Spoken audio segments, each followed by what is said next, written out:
Predator killer of killers ഈ cinema release ആകുന്നതിന് മുമ്പ് തന്നെ ഹൈ എക്സ്പെക്റ്റേഷൻ ആയിരുന്നു. കാരണം എന്താണെന്ന് വെച്ച് കഴിഞ്ഞാൽ ഇതിൻ്റെ ഡയറക്ടർ ഡാൻ ട്രച്ചൻബർഗ് ആണ്, പ്രേയുടെ ഡയറക്ടറാണ്. ഇനി വരാൻ പോകുന്ന പ്രൊഡക്ടർ ബാഡ്ലാൻഡിൻ്റെ ഡയറക്ടർ പുള്ളിയാണ്. അപ്പം പ്രേ കണ്ട ആരും പറയില്ല അതൊരു നൈസ് സിനിമയല്ല അല്ലെങ്കിൽ ബെസ്റ്റ് സിനിമയല്ല എന്നുള്ളത്. കാരണം പ്രിഡേറ്റർ ഫ്രാഞ്ചൈസിൽ തന്നെ വൺ ഓഫ് ദ ബെസ്റ്റ് സിനിമയായിരുന്നു അത്. അങ്ങനെയാണ് ആ സിനിമ സെറ്റ് ചെയ്ത് വെച്ചിട്ടുള്ളത്. അതിനകത്ത് ആക്ഷൻ സീക്വൻസുകളായാലും സിനിമയുടെ ഈ പറയുന്ന സ്റ്റോറി പ്രസൻറ്റ് ചെയ്യുന്നതായാലും എല്ലാം നൈസായിരുന്നു. പുള്ളിക്ക് അനിമേഷൻ ഈ ഒരു സിനിമ ചെയ്യുന്നത് ഒരു അനിമേഷൻ മൂവിയാണ്. അതുകൊണ്ട് തന്നെ അനിമേഷൻ ആകുമ്പോൾ പുള്ളി കുറേയും കൂടെ വൈഡ് പോസിബിലിറ്റീസ് ഉണ്ട്. ലൈവ് ആക്ഷനിൽ ചെയ്യാൻ പറ്റാത്ത സാധനങ്ങൾ ഇപ്പോൾ ഷോർട്ടിലായാലും ഈ പറയുന്നത് പോലെ തന്നെ പല സാധനങ്ങളിലും ചെയ്യാൻ പറ്റും. അതെങ്ങനെ ചെയ്യുന്നു എന്നറിയാൻ ഭയങ്കര ക്യൂരിയോസിറ്റി ആയിരുന്നു. സിനിമയുടെ വെരി ഫസ്റ്റ് സീൻ കണ്ടപ്പോൾ തന്നെ മനസ്സിലായി ഈ പടം വേറെ റേഞ്ചിൽ പോകും എന്നുള്ളത്. അങ്ങനെയാണ് സെറ്റ് ചെയ്ത് വെച്ചിട്ടുള്ളത്. 3 ചാപ്റ്ററുകളായിട്ടാണ് സിനിമയെ ഡിവൈഡ് ചെയ്തിട്ടുള്ളത്. ആ 3 ചാപ്റ്ററും 3 സിനിമ കണ്ട പോലെയാണ്. പ്രത്യേകിച്ച് ഇതിൻ്റെ ബാക്ക്ഗ്രൗണ്ട് സ്കോറാണ് എടുത്തു പറയേണ്ടത്. അത് 3 ടൈം പീരീഡിലാണ് 3 ചാപ്റ്ററുകൾ നടക്കുന്നത്. ഈ ഫസ്റ്റ് ചാപ്റ്റർ എന്ന് പറഞ്ഞാൽ ഒരു വൈക്കിംഗ് എറയിൽ നടക്കുന്നു. സെക്കൻഡ് ചാപ്റ്റർ, ആദ്യത്തെ ചാപ്റ്ററിൻ്റെ പേര് ഷീൽഡ്, സെക്കൻഡ് ചാപ്റ്റർ സോഡ്, അതൊരു ജപ്പാൻ സമുറായി എറയിൽ നടക്കുന്നു. മൂന്നാമത്തത് വേൾഡ് വാർ 2 ടൈമിൽ നടക്കുന്നു.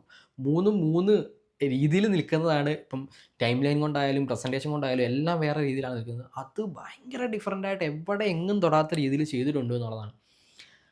പിന്നെ സിനിമയെക്കുറിച്ച്, സിനിമയുടെ സ്റ്റോറിയെ പറ്റിയിട്ട് ഞാൻ എന്തെങ്കിലും പറഞ്ഞാൽ അത് ഭയങ്കര സ്പോയിലറാക്കും. അതുകൊണ്ട് ഞാൻ ഒന്നും പറഞ്ഞില്ല. ഈവൻ ക്യാരക്ടേഴ്സിൻ്റെ നെയിം പോലും പറയുന്നില്ല. ഈ 3 ഇതിനകത്ത് ഏറ്റവും എനിക്ക് പറയാൻ പറ്റുന്നൊരു കാര്യം എന്താണെന്ന് വെച്ച് കഴിഞ്ഞാൽ ഈ 3 ടൈം പീരീഡിൽ കാണിക്കുന്ന 3 പ്രോട്ടോഗണിസ്റ്റ് ക്യാരക്ടറുകളെ ഒരേ സ്ഥലത്ത് ഒരേ സമയത്ത് കൊണ്ടുവരിക എന്നുള്ളതായിരുന്നു ഈ സിനിമയുടെ ഏറ്റവും വലിയ ചലഞ്ച്. അത് അവർ ഭയങ്കര നീറ്റായിട്ട് ചെയ്തിട്ടുണ്ട്.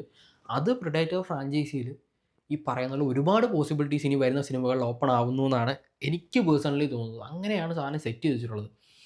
കാരണം ഇത് ഇനി വരുന്ന ബാഡ്ലാൻഡ് കാണുന്ന സമയത്ത് നമുക്ക് മനസ്സിലാവുള്ളൂ പുള്ളി എന്താണ് ഇതുകൊണ്ട് ഉദ്ദേശിച്ചതെന്നുള്ളത്. കാരണം ഇതുവരെ നമ്മൾ കണ്ട വേൾഡ് ബിൽഡിംഗ് അല്ല പ്രെഡേറ്റേഴ്സിനുള്ളത്, അതിലും വലുതൊരു സാധനം ഉണ്ട് എന്നുള്ളതാണ്. പ്രത്യേകിച്ച് ഈ പറയുന്ന പ്രെഡേറ്റേഴ്സിൻ്റെ ഒരു പ്ലാനറ്റൊക്കെ ഇതിനകത്ത് ചെറുതായിട്ടൊന്ന് ടീസ് ചെയ്ത് പോകുന്നുണ്ട്. പിന്നെ കമ്മ്യൂണിക്കേഷൻ സാധനം ഇതിനകത്ത് ഭയങ്കര രസകരമായിട്ടുള്ള കുറേ സാധനങ്ങൾ, അത് ഞാൻ പറഞ്ഞു കഴിഞ്ഞാൽ നിങ്ങൾക്ക് സ്പോയിലർ ആക്കും. അതുകൊണ്ടാണ് ഞാൻ പറയാത്തത്.